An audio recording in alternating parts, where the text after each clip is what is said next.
Now, here are your hosts. Week 13 is upon us. Only a few weeks left of college football. It's bittersweet. Let's get into the slate. But first, I want to welcome everybody's here. Everybody is in front of their computer, like I was not the last show. I hope you all did well with the tailgate show. I unfortunately missed it. My phone dropped network reception, and I was out the rest of the day. So with that being said, we'll turn it over to the other host of the show, Q. Give us a little rundown on last week, what you saw, what you didn't like that we did not cover on the recap show. Well, I'll tell you this.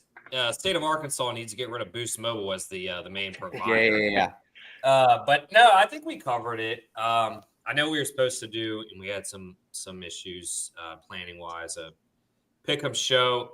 I think we start there first. You know, I sit there and I think about it. We're not on the committee. Like, I got a little irritated at some of the picks, but why? Like, until the final ones come out. Now, I will say this. I think you had great dialogue, as well as Nick today on Jeff's show. The 5 seed seems to have the easiest path. With that being said, we talked about 10, value, and Jeff was kind of on the Ole Miss team. Listen, you know me, Matt. I said in college baseball, I'm not big on value if it doesn't cash a ticket. I think Bama and Georgia right now have the best value to cash a ticket, and we talk about the coaches on that show. But, DeBoer and Kirby are, in my opinion, 2 of the most proven coaches in college football right now.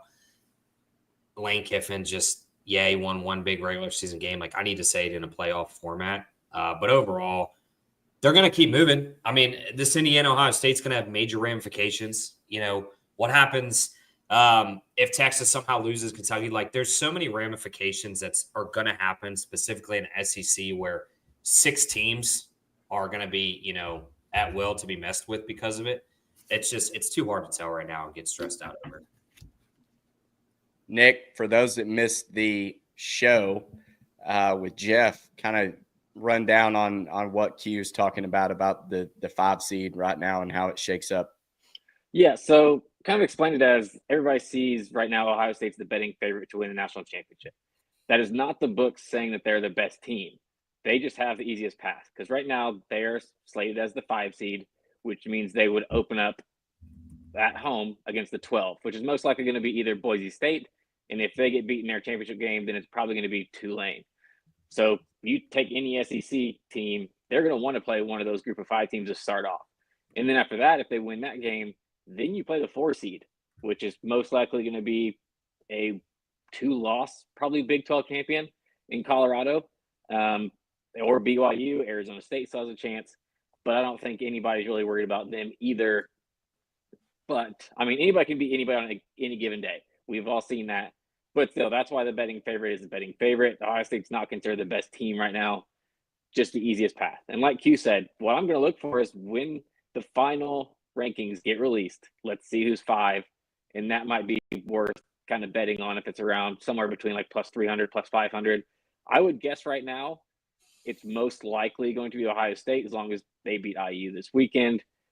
Others with a chance, maybe Texas. Say Bama beats Texas in the SEC championship game. I could see Texas being the 5. Then I could see Georgia being the 5. I don't really know about anybody else. Even as a Notre Dame fan, I would love it. I don't think the committee will do it. If there's 4 or 5 SEC teams in it, 4 or 5 Big Ten teams in it, they'll give one of them the 4 seed or the 5 seed. Sorry. Toddy, we haven't heard from you yet. You have anything else to add?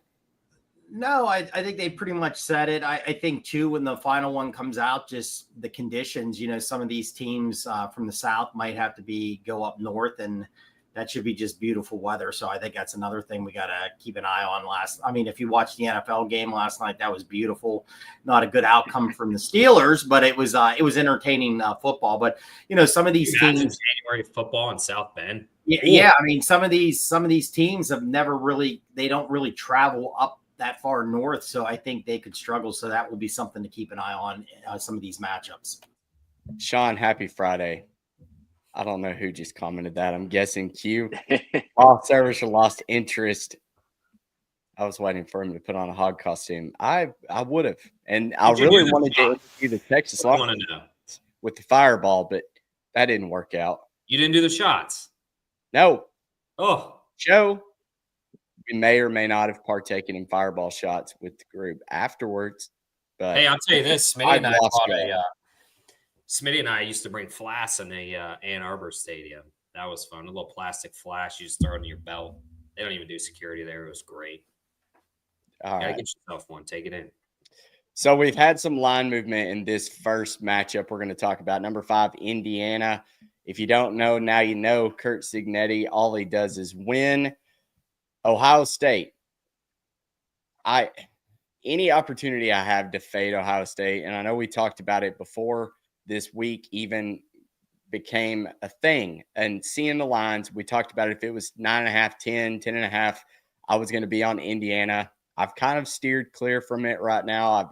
The line move, I still don't know exactly why it dropped. It was as high as 13. Figured if it got to 14, it would immediately get hammered. But this one's down to 10 right now in favor of Ohio State. Todd, I'll go to you first because you look like the most prepared there looking down at your notes. As Ken says, Michigan with the big flip. Yeah, and what, $10 million from Dave Portnoy probably? But, Todd, Big Ten country, what do you make of this matchup? Do you think Indiana has a chance here, or do you think Ohio State just really runs away with it?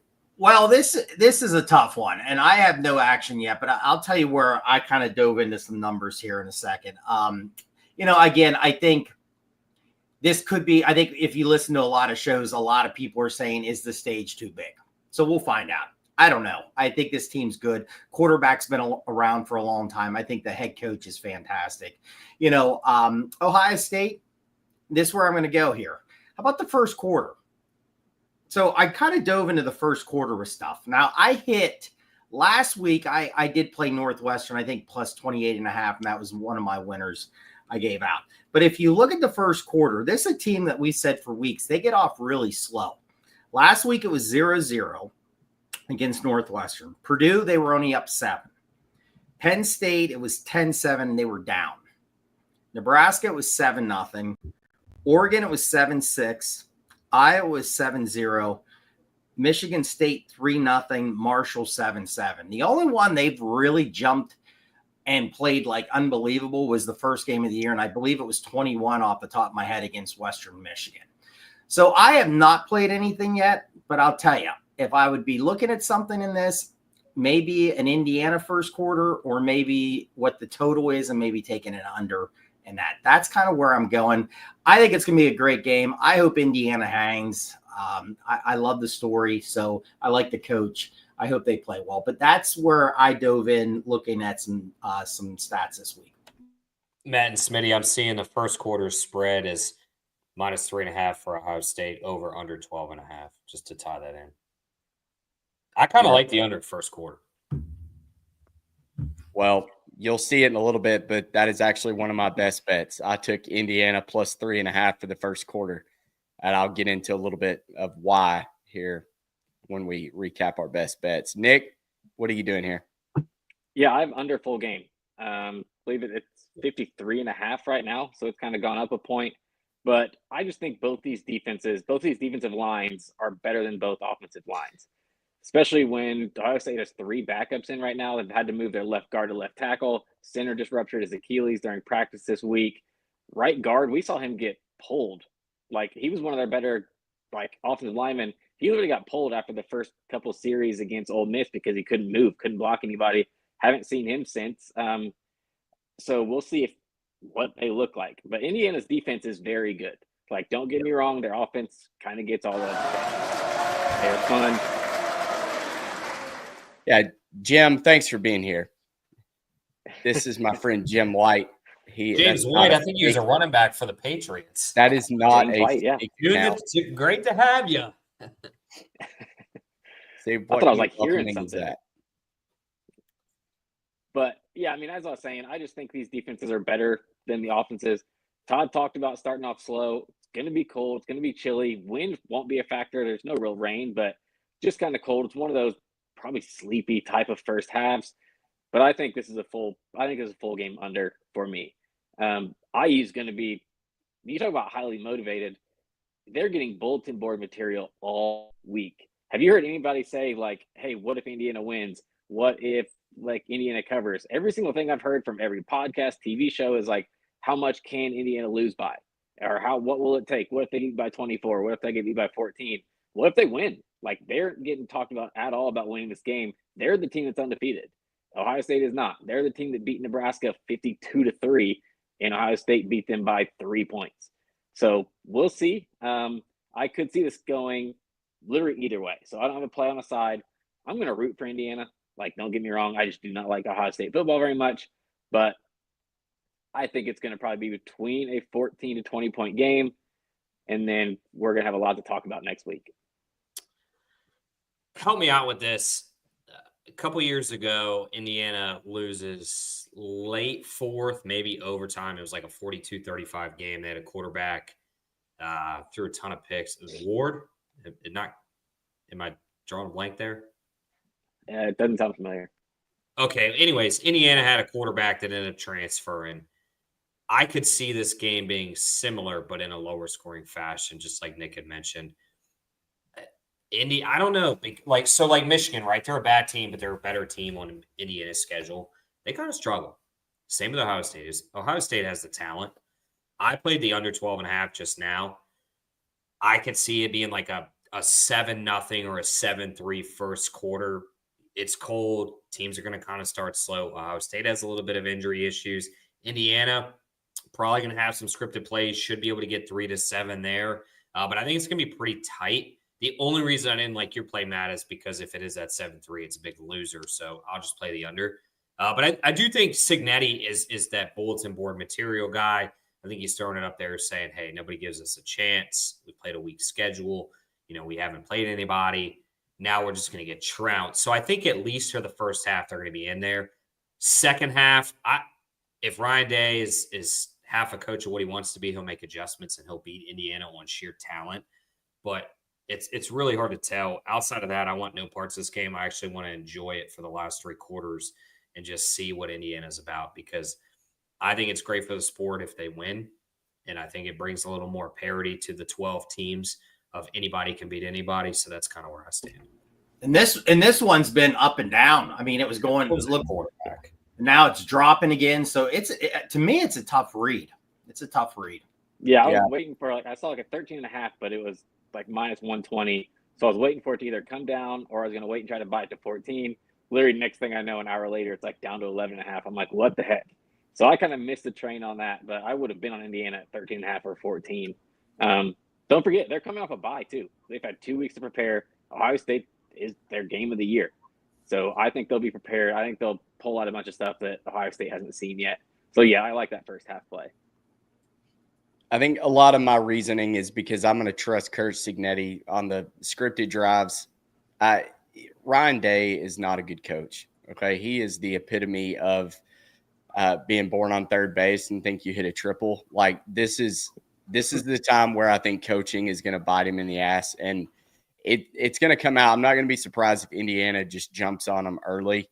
But then Ohio State, I mean, we know that they've got the better athletes top to bottom on this roster. But I don't trust Will Howard. I think Indiana's defense is good enough to make him make mistakes. And I think that'll be critical, especially if we're just talking about a first quarter. But also, a lot of people talk about Indiana's strength of schedule. Who have they beaten? Ohio State's not exactly a great strength schedule either. At 53, I mean, they beat up on bad teams. The one good team that they played, they lost to Oregon. So I don't really understand the hatred towards Indiana, not liking them here because of the strength of schedule. But moving on to Q's Florida Gators, he's calling an upset. Q? Well, I wouldn't say that now. Why do you? I mean, I think if Ole Miss doesn't cover, it's quote unquote upset. Gators are rolling though. 6-1 ATS in their last 7. Ole Miss, they're going to put up style points though when they can. I'm personally on the over here, 55.5, and first half team total over 16.5 for Ole Miss. But Q, we chomping? Yeah.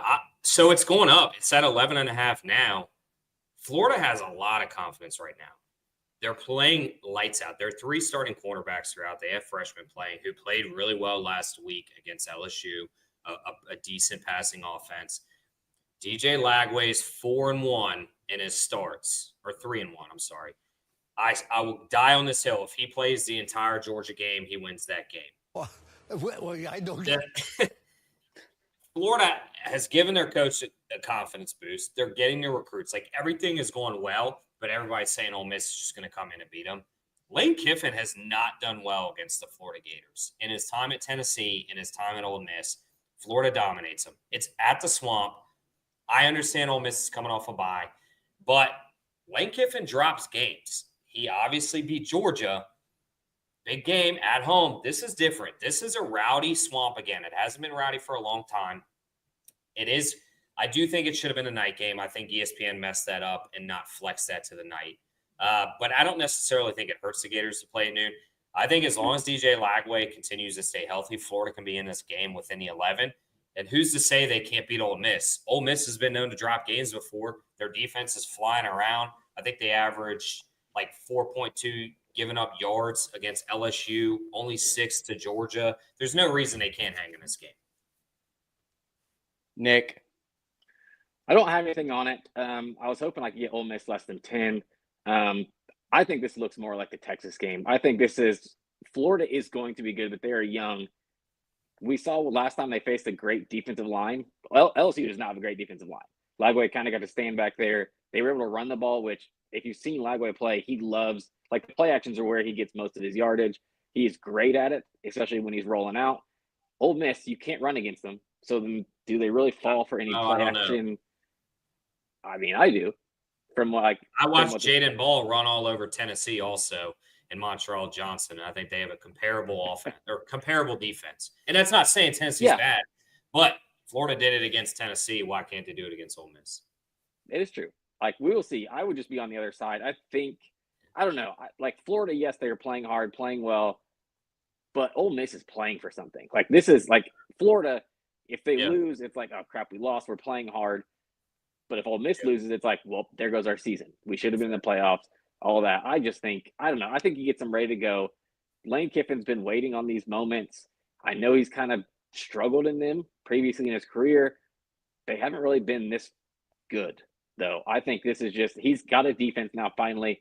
Jackson Dart, Trey Harris is finally back healthy. Logan Diggs is healthy for the first time all year. So I think getting everybody back, I just think this is an Ole Miss team that I don't know if they rolled it, like killed them like Texas did. Like, Lagway's good enough to keep Florida in the game. But I think it's probably somewhere between 10 and 17. So I think this line is about right. So I'm staying off of it. Todd? Yeah, I mean, exactly what Nick just said there. I would be on Ole Miss. I think I missed it. Kind of went up a little bit too much for me also. Kind of in my notes, kind of the same thing. You know, Ole Miss, pretty good ATS team.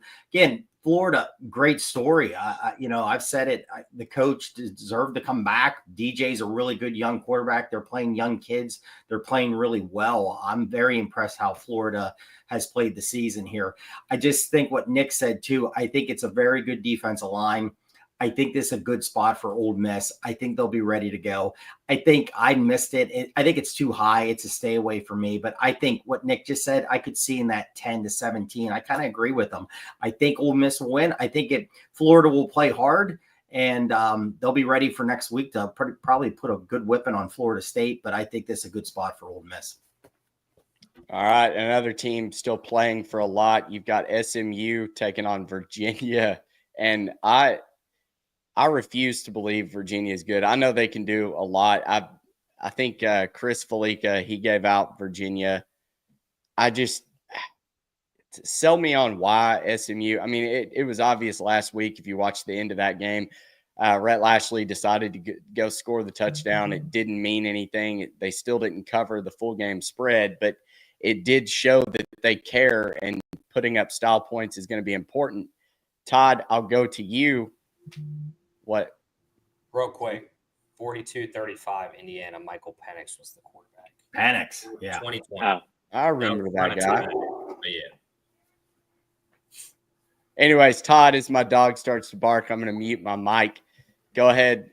Preview this. Maybe that's a good sign for the dog in this one. Oh, no. Listen, I like this UVA team. I had them last week against Notre Dame. Now, was it a sweat to get that cover? Yes, it was. I mean, it was. But hey, like Nick, I wrote Nick, and he's like, "Come on now, I don't care if they dominate. They covered the spread, and that's all that mattered. And I got a winning ticket here. 2 touchdowns called back. Quarterback system here. And if you look at UVA, they have played hard in these big games, and I think this can be a big game. I mean, you got to respect SMU last week, man. I know for Nick, it respected Nick because I think he had the team points and he needed that late touchdown. So he loved it. Didn't take a knee, get it in. I love the SMU program too. But Elliott's a pretty good coach, 13-3 ATS and ACC, play 3-1 this year.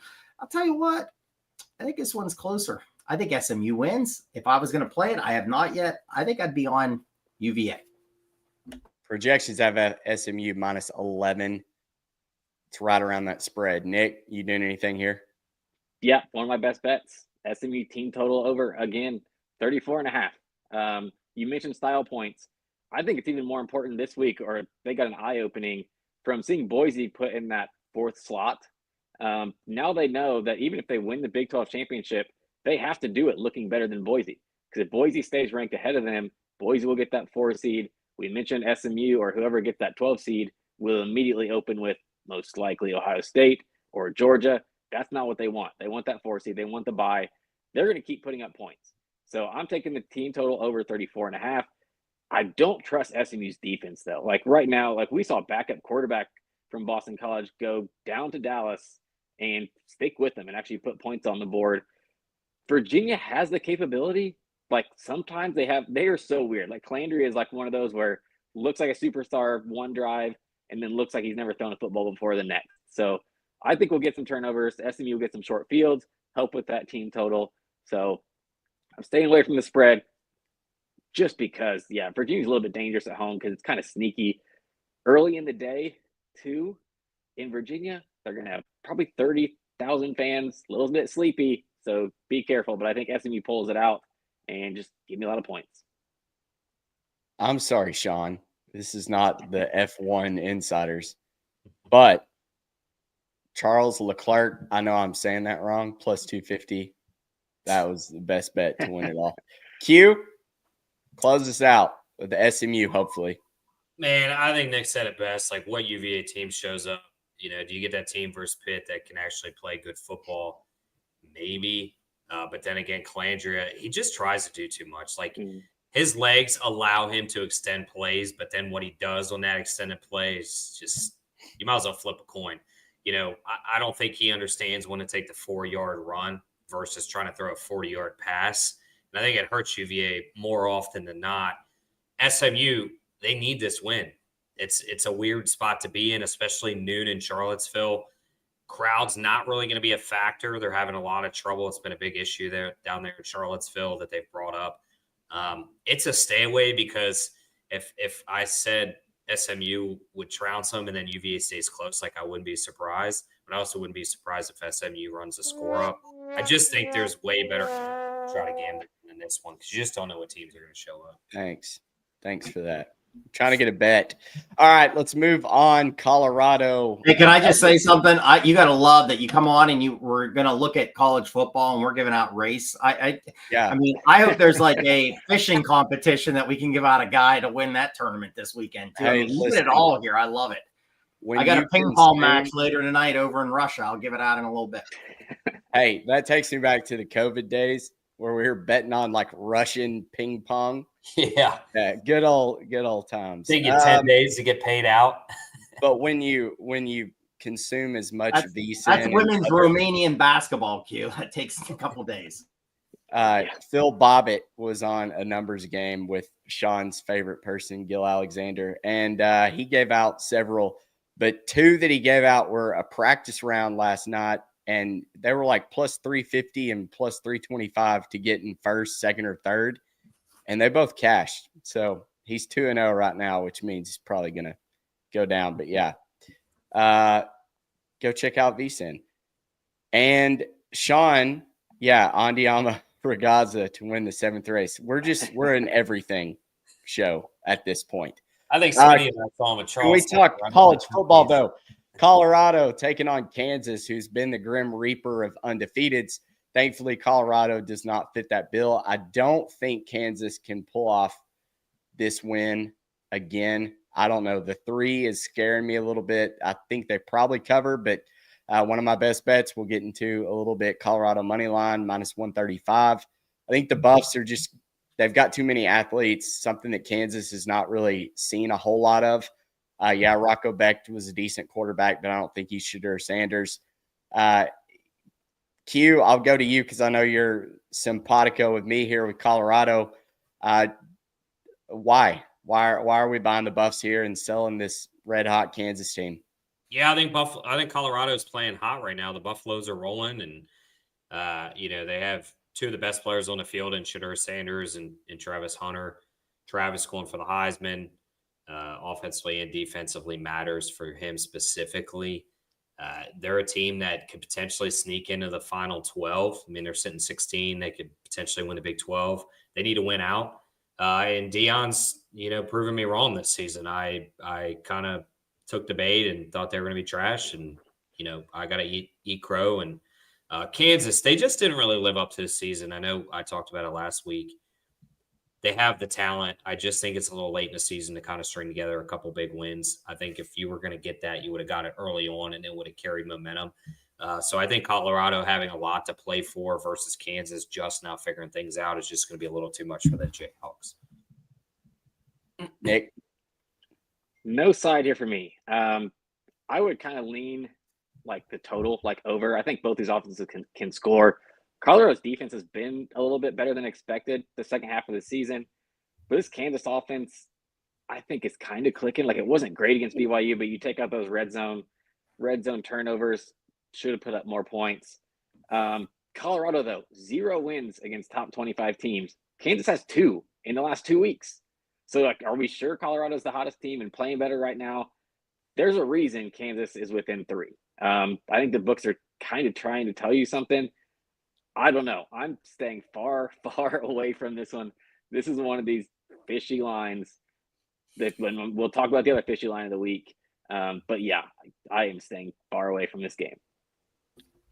I saw an interesting graphic that somebody put out about draft stock, and Travis Hunter was the number 1 listed wide receiver and cornerback. No. Going into Sean's question here, do we see version 2.0? I'm assuming, of Charles Woodson with Travis Hunter. I find it hard to believe he's the best in both when it comes to draft stock. Maybe he's not the best receiver. Corner, I could see corner. He could be 1 or 2. He's up there for sure. Corner. Tedro McMillan is better. I think Nick Nash is up there. Nick Nash is probably going to be the second one taken. Trey Harris is better. I mean, Jeremiah Smith's not in this draft class, but he would be gone ahead of him. So yeah, I don't think so. I think he's corner, possibly receiver. No. Smitty, I know you're Oppo. Well, I should have won it last week. It wasn't one of the plays I gave out on the show, but I played and I said, all these stats with these like last 50 games with Kansas, it's been over, and then we get a real low scoring game in BYU and Kansas last week. So I said on the recap show, and Nick just said it too. I didn't play it yet, but I think it's 59.5. I think this is the week that it could be very high scoring. I think we could get a big high scoring game. I did take Kansas. It's one of my best bets. I am going to take the 3 in this. Colorado's 8-2 ATS. I mean, they've covered, I think, 8 in a row. They're playing great, but Kansas is playing that spoiler role really well. 3-1. And they're 4-0 ATS last 4 in this. I think this is a great game. I think this is, Hunter didn't really do much. He got a ricochet INT last week. He didn't catch a lot of balls. And I know Sanders was joking in an interview and said, like, he's probably pissed off at me and I got to get him the ball. So maybe he'll force some to him and get some action this week. But I just think it's a tough spot. I really like this coach. I think they're going to continue to play hard. And I think they're pulling upsets on people. And I think it's going to continue. I think, and I've said it, I think Sanders has done an unbelievable job because I thought it was going to be a circus and it has not been. They've been playing great. So I have to take that. I was dead wrong on that, but I think they'll cover. And I think a little sprinkle on the money line is not a bad look. Yeah, Sean, I think Hunter probably gets drafted as a corner as well. And he'll probably have some plays dialed up on offense, but I don't see him being an NFL wide receiver. Well, he came out yesterday and said that he plans to play both ways, and he's going to essentially pull the Eli Manning and pick who drafts him. He better put weight on because he would get crushed in the NFL. Like he is very small, and Colorado does a great job. But Deion was small too in the NFL. No, at corner, I'm not talking about. Like on off the side of the ball. Yeah, no corner, he's perfectly fine. Yeah. Deion could cover, but he couldn't really tackle. No. Who cares when you're scoring TDs? Yeah. Oh, yeah, absolutely. I will not speak ill on Deion Sanders. I will say that I kind of want to just wrap this up in a bow. Does Shedeur Sanders not get enough credit? Like, do you think Travis Hunter is almost stealing credit because he plays both ways? In my mind, Shedeur is a little more valuable. Like, he's made some of those. Obviously, he throws it to Jonte Webster, to Jimmy Horn Jr., to Travis Hunter. Like, in my opinion, he's done more for that team than Travis Hunter has. And I get it. It's an everyday position, every down position. But he keeps a lot of plays alive, and that guy can take a shot in the pocket. I've seen him get drilled so many times and complete a pass. He's kind of getting disrespected in a way. Yeah, I agree. But he's also the quarterback, and wins and losses all fall on your shoulders when you're the quarterback. And fair. I don't think he gets enough credit for what he's doing. He definitely gets raked through the mud if they lose, but or the offensive line at least does. Yeah. BYU 9-1 now. They were the fakest undefeated team. I'm glad that they lost. I think another loss could be on their schedule here with Arizona State. I've not taken the 3 yet, though. That worries me a little bit. I know Arizona State's going to slow the ball down with Scatterbo. They're probably going to be able to run the ball against BYU. But are you taking the 3 here with Dillingham? Can he do it again as a favorite, though, against the 9-1 BYU Cougs? Todd, I'll go to you first.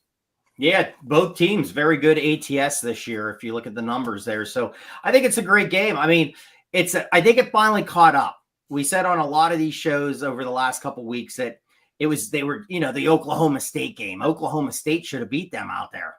And BYU just kept pulling them out, and good for them. They were winning games. Nothing wrong with that. But it finally caught up to them last week. I don't know. I'm not on anything yet with this. Great story. We've said it too about Arizona State. But I'll tell you, pressure might be off. Being undefeated. Do they rebound? I don't know. I think this one's tight. I think this one's not as easy as some people think. I think BYU is going to show up. Nick? Yeah, nothing here for me either.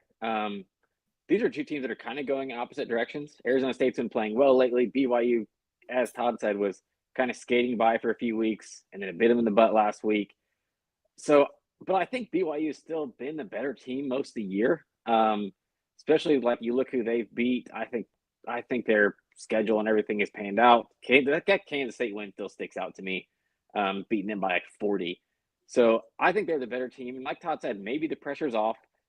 Or you could flip it the other way and say this game is probably for the winner goes to the Big 12 championship. Yeah, so I think they treat this as a championship game. I think it's going to be very close, very competitive. I'm definitely going to have this on one of my TVs for sure. I can't wait to see who comes alive. I think Bo Scatterbo, if people haven't seen him, Like, wait till you see him. He is very impressive. Big kid, will run people over. Not the fastest guy, but I'm trying to think of the guy's name. Missouri running back last year is who he reminds me of. Schrader. Schrader, yeah. That's who he kind of reminds Cody Schrader. That's who he reminds me of. So he's fun to watch. I think this will be very close. The total is intriguing. These are two teams that BYU was scoring on until the last 2 weeks. Arizona State has picked it up. Quarterback's playing well. Scadbo's healthy. I might look at that over with it being less than 50. Q. Look like Yeah, a deep shot over this there. kind of has like a 27-23 vibe to it. Like not overly score, shootout, but enough points to cover a total. I really want to take Arizona State here. I think they're playing pressure free. Nobody expected them to go 8-2 outside of their locker room. BYU, yeah, you could maybe say, hey, the pressure's off. We got the loss out of the way. Let's just go play ball. But I also think it could dial up the pressure. Like we can't drop a game now, because that pretty much takes us out of the college football playoff for all intents and purposes without winning the Big 12. If Arizona State wins, they're getting a bid that they never thought they had. And I think at home, if this game was in Provo, then I lean BYU. But, man, this game being in Arizona, I just think Arizona laying the points is the play. I haven't bet it yet, but the ability to play with Scadabo and play for free, essentially, versus the pressure to not lose again is kind of where I think this game's going to go. I think Arizona State gets the win. All right, moving on to Nick's team, Notre Dame taking on Army. Did they do what they did to Navy and force turnovers? I don't know. I want to bet on Army here. It's the American thing to do, but it's not going to surprise me if Notre Dame blows them out. We talked about strength of schedule earlier. Army is terrible in that category, but decent in everything else. So, Nick, I'll start with you. Are we going with the Fighting Irish here, or how did you bet this? Yeah, I don't take sides with Notre Dame. Puts too much pressure on me. Can't take it. But you can talk me into taking a side. Yes, I would. I don't think it looks as bad as Navy. I think Army is I think Army is better than Navy. And if Bryson Daly's healthy, I think he's very good. I mean, he's ran for over 1,000 yards. He has 21 rushing touchdowns, which is like fourth in the country, I think. Notre Dame here just has every advantage. Like you mentioned, Army's strength of schedule. The best team they've played is East Carolina. Maybe the best offense was probably North Texas, who that score was that was an outlier. North Texas got in the red zone 5 times without points. Like that could have been a very different score. They should have put up at least 30 and turned the ball over 3 times, missed the field goal. I think Notre Dame here won't let that happen. We mentioned them playing Navy every single year. They're used to the triple option. This is something they practice every summer. This isn't new for them. It's not like they're one of those teams that says, okay, we play a game and then we have 4 days to prepare for a brand new offense that we've never seen before. Notre Dame has the athletes. Harold Cross being questionable is a big deal. He's a first-round draft pick at their defensive tackle. But they don't do a lot of dives this year. A lot of it is kind of Bryson Daly running the sweeps to the outside. He had 32 carries, I think, last week. I don't think he survives the game if he tries to run the ball 32 times against Notre Dame. Like, it's just different style athletes. And then to flip to the other side of the field, I don't know how they stop Notre Dame from scoring. Army has technically one of the best rush defenses, but look who the offenses they face. The best rush offense they face is East Carolina. Like, that is not Notre Dame rush defense. Riley Leonard is bigger than basically their linebackers. So I don't see how they stop the run. And then what that does is that puts 8-9 guys in the box to try to stop the run. Then you have 2 NFL receivers in one-on-one coverage against non-NFL cornerbacks for Army. They will get open, makes throws easier. I think Notre Dame kind of names their score, but I do think Army will put up some points. So I have the over 44.5 in this game, and I'm also might put a half unit on Notre Dame's team total just in case Army's offense doesn't show up. I just had a bird fly into my office window and die. It's a bad omen. That is Wow. That's not good. At least we're not covering a bird yet. Yeah. Q, what are you doing in this one? I'll try to get us back on track here. I took Notre Dame minus 13.5, minus 125. I think Army is I'm in agreement with you, Nick. I think they're better than Navy, but it's the same script, right? Like, yeah, sure. Did they pass a little more this season? Yeah, maybe. Same with Navy. Notre Dame probably has the best defensive back core in all of college football. One of the best defenses. I think Navy can score it well, like you said. I think they're going to be able to. They're used to the triple option, or whatever Army wants to consider themselves in. I don't really like. What do you call that? I think they win. I could see like a 31-14 type game. I do think Army's going to be able to score a couple times, but I don't think they're going to be able to stay within the 14. Todd, close us out with this one. Yeah, I have a play on this. I jumped on the over 44.5. We talked about it on the recap show, and I agreed with Nick. I think it's a high scoring game. If you look at Notre Dame, I mean, they've just been putting points on the board all over the place. And I think they'll take care of business, and they blow this team out. Because if you look at Army, great story. I love the service teams and everything like that. And again, the Navy game, a lot of turnovers. The guy, again, couldn't catch a punt in the wind up in New York at all for them. But if they look, some shows were saying their best game was East Carolina. Like, that's their toughest game. So, I mean, what are we talking about here? Love's going to have a big game. They're going to pound the ball. Leonard's really playing that, I think, at a high level right now. Daly, great story. Tough kid. A Texas kid, can really run over people and everything like that. Army scored a lot of points earlier in the year. The last couple games, Air Force, they didn't score much, but he didn't play. Didn't score a ton of points against North Texas. Defense has been playing a lot better, slowing some teams down too. But I think this one's high scoring. Nick said it on Monday. I think if they can get in that like 16-point range, something like that, and I think they can. I think Notre Dame, again, if you go back and look at their scores the last couple games, I mean, they're hitting 50, 40, 35. They're scoring a ton of points. I think this one goes over. I think it's at 45 now. I got it at 44.5 earlier in the week. So I think this one goes over. All right, moving on. Alabama taking on Boomer Sooner. It's been a sad season for Oklahoma, but again, I see people that I respect handicapping this spot. They like the Sooners here. Q, is it Roll Tide or Boomer? Yeah, I think Roll Tide. I think they have to perform and kind of blow teams out because they have the 2 loss. They can't afford to lose a third. That'll, essentially sink the ship. I think they roll. The 14, I would take it with Alabama with pretty confidence. I'm probably going to lay it. I think they smoke Oklahoma here. They don't have a choice. Nick? Yeah, one of my best bets of the week. I took Alabama, laid the 13.5 is what that when I got it. Alabama I think they're kind of on cruise control. I think they'll show up and play. I'm scared of the first half, so I'm staying away from that because that was my first initial look was maybe Alabama just kind of rolls in the first half and then kind of pulls the Oregon and kind of takes a break in the second half. But I'm going to respect kind of Norman at night. It's still a tough place to play. That place will be sold out. They want to try to upset Alabama. It would save their season. If they win this game, then it's probably a pseudo successful year in their first year in the SEC, beat the big dog Alabama. But I just don't see it happening. I just don't see where Oklahoma scores. They're great against the rush. So I don't know if Alabama blows them out per se, just because Milroe, I don't know how much they're going to run Milroe in this game after how much they just ran him against LSU. I think they'll try to kind of protect him, keep him healthy. Alabama's just going to do what they need to do, but I think they still probably win this by 20. I don't think it'll be pretty because, like I said, I don't see where Oklahoma scores. That's why I'm taking Bama by 14. I think this is something like I don't know. I could see like a 27-10 or just something ugly. Toddy?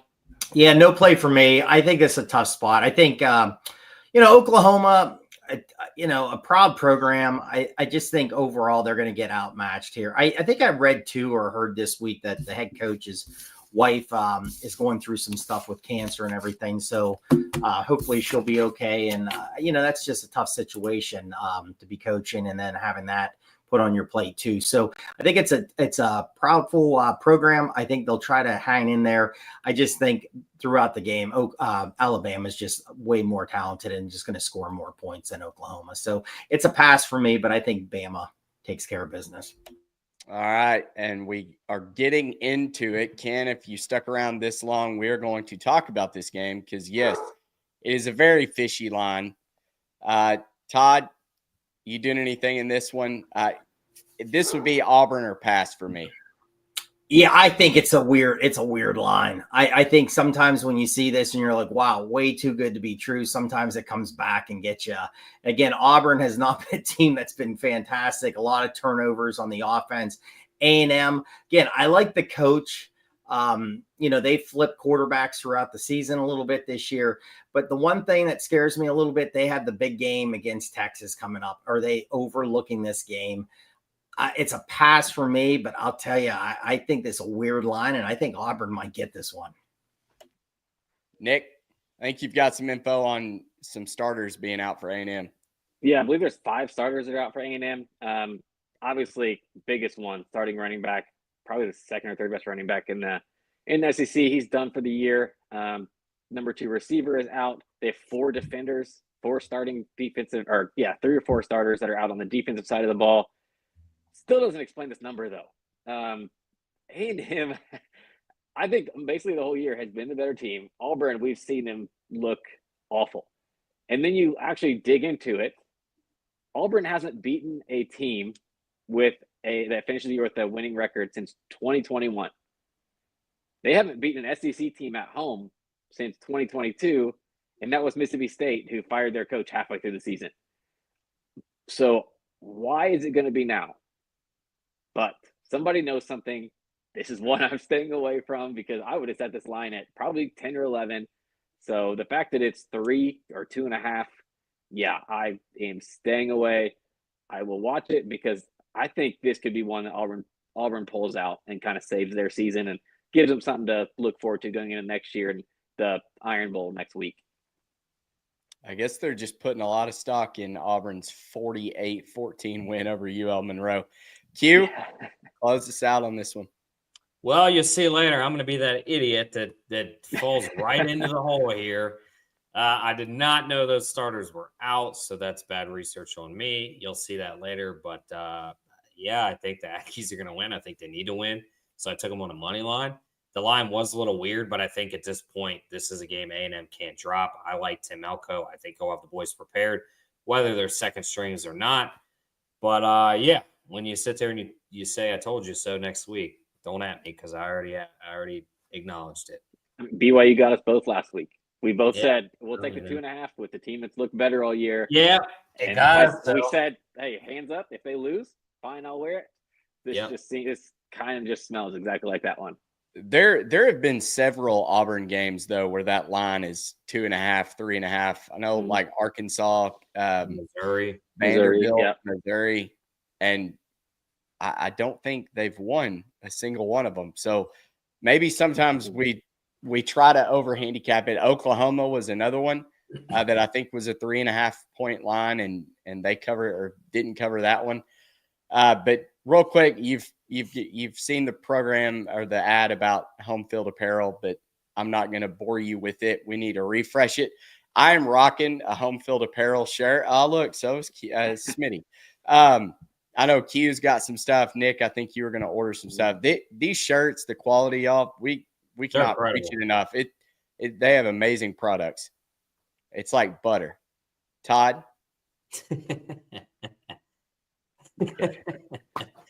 All right. Out of his mouth. Yeah, what else? That was great. He wasn't even ready to do an ad read live. No, hey, listen, I can. I mean, I can adjust here quick here. No, fantastic stuff. Shirts are great. I'm ready to get a big order in here. I've been trying to map out where I'm going to go with some shirts, trying to get some baseball shirts so I can jinx some teams here coming up for our baseball show. I can't wait. I've said it before. My daughters have got some of the sweatshirts. So, I mean, the shirts, the sweatshirts, fantastic, great company. So I'm glad we're on board with them. All right. Best bets coming up. games are a burial, a blowout, a human lock. You can bet your unborn children on these 6 games. Absolutely. All right. Best bets rolling out. Q will get you started. All right, Colorado money line. We already talked about that. I think Kansas is just coming to the season a little too late. Colorado's playing for everything ahead of them. A&M, we just talked about that. They're about 18 starters out. Didn't know that. I'll be accepting that loss preemptively. And then Florida, lines between 11 and 12, depending on what book you're at. There's no reason they can't hang in this game. Everything is, kind of bulletin board material. Everybody's giving them no shot to even hang in this game. Everybody's sucking off Lane Kiffin. He's not done well in Gainesville, whether he was at Tennessee or Ole Miss. Give me the Gators. I think they cover. Small chance of winning outright. Tricky Nicky, go ahead. Yeah, I mean, I've covered all 3 of these in today's show. Army, Navy, Army, Notre Dame is probably my favorite one. The over 44.5. I think if it does, I mean, you look at it from this standpoint, both teams can score. We've seen it from both teams. If Army doesn't score and it does turn into that Navy game, Notre Dame will hit this number by themselves. If they turn the ball over, there's no reason why Notre Dame won't put up 50 again like they've been doing recently. So love this number. Was surprised it was so low. I think everybody saw that. Did you guys see Army had a 17-minute drive last week? Like, I don't think I've ever seen something like that. Like, it lasted longer than a quarter. And, so I think that's what people saw. But Army's been a little bit more up-tempo than usual this year. So, I love that over. Bama, like I said, they're just they're ready. Their season, for the most part, is over. I hope they don't sleepwalk into Oklahoma too much. But the reason I'm doing this is Oklahoma, I just don't see how they can score. Haven't been able to score most of the year. Alabama's defense has been improving. That's not who you want to see when you can't score. A quarterback who's already, is he transferring? Is he staying? Are they going to bring in a new transfer to play quarterback next year? There's so much going on around that program, and the season's not even over yet. There's too many distractions. I think they've moved on to next year. Yeah, give me Bama. SMU team total over. This is strictly on style points. Virginia's defense is not good. SMU needs to put up as many points as possible. We saw it last week. They won't take knees. They're not just going to run the clock out. I think they will continue to score. Kevin Jennings has been awesome, not turning the ball over anymore. He's completing 82% of his passes, I believe, over the last 3 weeks. So, I think they end up rolling and scoring more points. Toddy. Yeah, Kansas, we already talked about it. I think they're going to be able to compete, maybe win the game outright. UCLA, I'm impressed. Eric Bieniemy was the offensive coordinator, and I'm like, yeah, that's why Eric Bieniemy's there, because they can't do anything. Well, they've actually got better. They're moving the ball. I know they lost last week, but moved the ball. They had some turnover issues in that game, but they're playing tough. USC, I don't know. I'm not sold. I've said it. I'm not sold on this team. I know they got Nebraska last week. The running back had a big game, but UCLA's been stopping the run. They did a great job against Iowa, and they're really good running back in this. I think this game's competitive. I think UCLA can hang around in this. +5, yeah, I'll take a chance with this one. I think it's a team that the coach has done a fantastic job there. That team's got better throughout the year. Arkansas State, this is a trend play. I saw this the other day. They're playing Monroe. I think they're 14-0 straight up against this team. Their last 14, I think they've covered the spread, and about all of them are very close to it too. So I think it continues to happen. It was a little lower. It's starting to go up. I jumped on it. So let's get that as the best bet this week and keep that trend going, guys. Keep winning. And I think all mine were covered on the show as well. Colorado money line. I just think their athletes are going to be too much for Kansas. SMU first half -5.5, 6.5, whatever you can get it at. These are all DraftKings current as of about 30 minutes before the show started. And then Indiana +3.5 for the first quarter. We're just going to trust Kurt Cignetti to hang with Ohio State for at least a quarter, and then we may live bet it from there on. And then a little bit of breaking news. Brock Purdy is out. Brandon Allen, the former Razorback, will get the start for the 49ers this weekend against Green Bay. He's in the NFL? Yeah. Yeah, he's been there. That poor guy got his truck set on fire twice playing for the Razorbacks. He was one of the only bright spots for those bad Brett Bielema teams. Never got enough credit. But you got the old Steeler Josh Dobbs on that team. I'm a little shocked that he's not getting a start in that. Yeah. Speaking of Arkansas, I was actually going to bring this up since we haven't talked about Arkansas. A play I'm leaning on. Give me your advice. Arkansas first quarter -6.5. Yeah, I saw what Colin Wilson or Stuckey won from the Action Network. They were on that. Yeah, I mean, the trend is Bobby Petrino really takes it to the smaller schools. With everybody back healthy, I kind of like that. I may go 13.5 for the first half, though, just because the first quarter, that worries me if Louisiana Tech can get a touchdown on a scripted drive. I think it could be a 14-10, 14-13 type first quarter as far as points being scored by Arkansas. But I don't know. I think you're fine with the bet at 6.5 in the first quarter, but Arkansas would have to get the ball first. Go on. Sounds like Arkansas first half team total. Then maybe I'll have to look and see what that is. It's all going to be dependent on who gets the ball.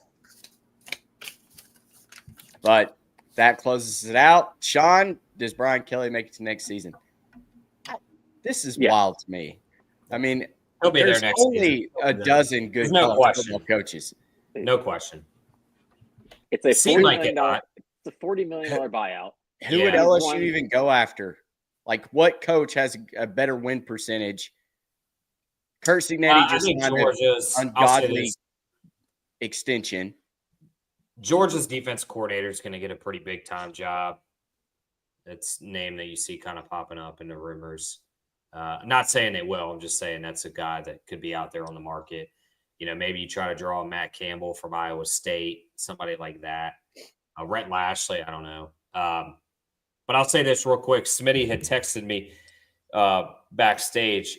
If Arkansas State moneyline wins for him, he's going to be buying this Arkansas State 1970 National Championships tee on Home Field Apparel. I'm telling you right now, the quality is worth it. Home Field Apparel, use code Insiders 15% off. If you've already bought it. I honestly didn't even know they had Arkansas State. Well, he did because he texted me about it. But if you've already ordered using our code, we want to say thank you. You can always get another Christmas gift. Just use another email. We know you have one. We know you have 4. Just keep using different emails and you get to use 50% off. So root for Arkansas State. Let's get that 1970 championship shirt on the show and order another shirt. Use code Insiders. What did they win? Arkansas High School? Something? Yeah. Listen, I don't know. That's just what they printed. And Smitty said all right. Well, cash some tickets this weekend. Thank you all for tuning in. Make sure you like, subscribe to the YouTube channel, and go rate us on Spotify, wherever you listen to your podcast. We appreciate it. Q, you did not upload last week's podcast. No, I'm bad about that. So unfortunately, that one's not up, but this week's will be. So if you're taking us in podcast form only, sorry you missed last week, but you'll be back with us this week. So thank you all. Have a good weekend.